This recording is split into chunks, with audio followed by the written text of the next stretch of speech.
Dengan apa yang mereka lakukan, saya teringat dengan firman Allah Subhanahu wa taala mengenai perbuatan mereka itu.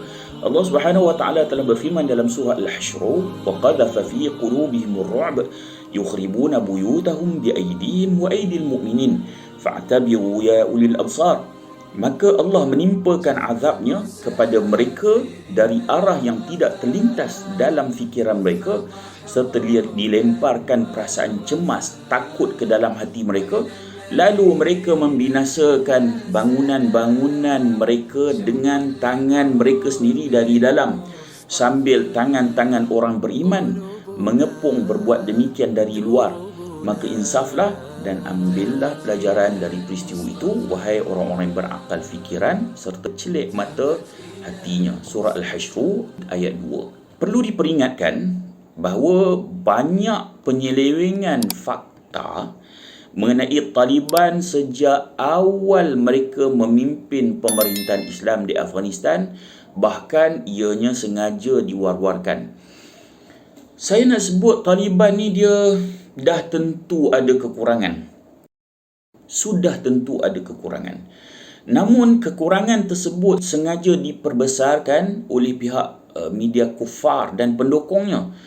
Apa yang diusahakan oleh Taliban adalah mereka berusaha untuk mengembalikan masyarakat Afghanistan mengikut garis panduan syariah. Salahkah?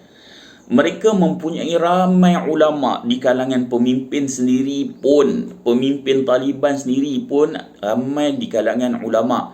Bahkan majoriti ulama di Afghanistan menyokong Taliban itu sendiri. Maka tuduhan yang dilakukan oleh puak kufar dan mulut mereka yang anti-Islam, walaupun di kalangan orang Islam sendiri, mereka tak nak Islam, mereka tidak mahu Islam yang lurus, Islam yang ada izzah, ada kemuliaan, ada kekuatan, yang tidak menyerah kepada penjajah kufar. Maka sebab itu Barat ataupun puak kufar sangat takut dengan Islam yang begini, Islam yang tidak tunduk kepada mereka.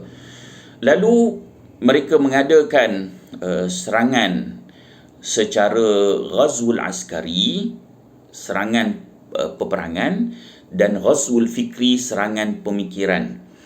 Afghanistan sendiri setelah ataupun sejak menerima Islam sampailah sekarang, Allah selalu memberi mereka kemenangan ketika ada penjajah yang cuba menjejakkan kaki ke tanah mereka.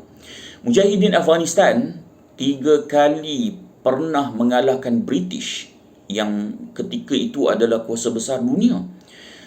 Pada era penjajahan Eropah terhadap tanah-tanah umat Islam pada kurun yang ke-19, iaitu lebih tepat lagi pada tahun 1839, Britain menyerang Afghanistan dan mereka hanya mampu bertahan sehingga tahun 1842, selama 3 tahun.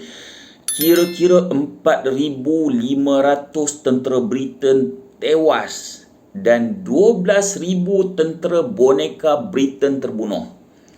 So tentera 12,000 tentera boneka ni termasuklah antara yang menjadi yang orang tempatan sendiri, iaitu orang Afghanistan yang belot. Itulah yang tengok masa lapangan terbang ramai nak lari tu. Dan yang tu kebanyakannya, saya sebut kebanyakannya adalah pembelot.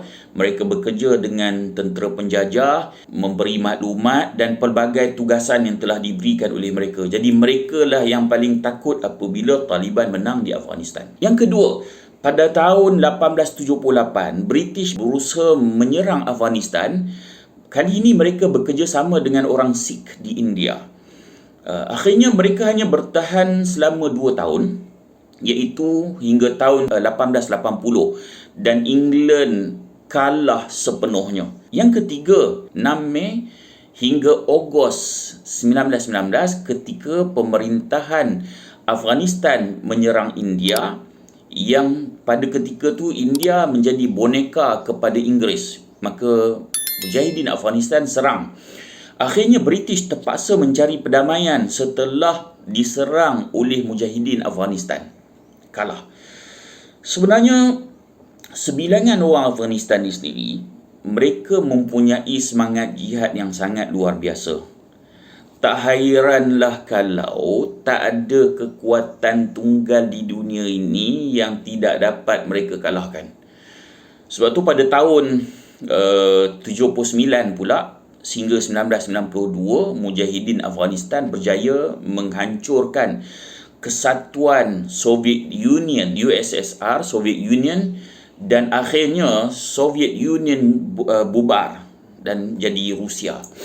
Sedangkan pada ketika tu, kesatuan Soviet Union adalah salah satu daripada kuasa besar dunia antara Amerika dengan USSR, Soviet Union. Kemudian sejak tahun 2001, Amerika dan sekutunya, kuasa-kuasa besar dunia, telah mengulangi kesilapan yang pernah dilakukan oleh Britain dan kesilapan yang pernah dilakukan oleh USSR, Soviet Union. Tepat 20 tahun, Amerika dan sekutunya dengan segala kecanggihan dimalukan oleh Taliban dengan kerugian yang sangat besar dan penuh kehinaan. Ramai yang percaya bahawa di tangan Mujahidin Afghanistan ni, di situlah peta dunia berubah. Bukan saya kata, Perdana Menteri Britain Harold Macmillan pada tahun 1963 dia pernah berkata, rule number 1 in politics, never invade Afghanistan.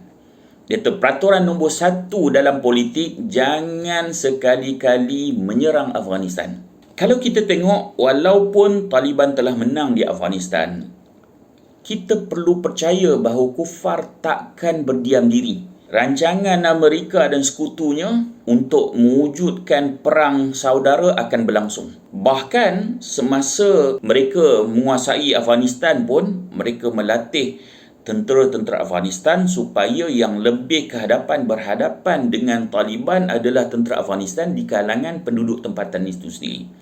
Tapi usaha mereka gagal. Namun walaupun mereka kalah, mereka masih ada dan akan wujudkan penentangan daripada dalaman. Percayalah, ini akan mereka lakukan.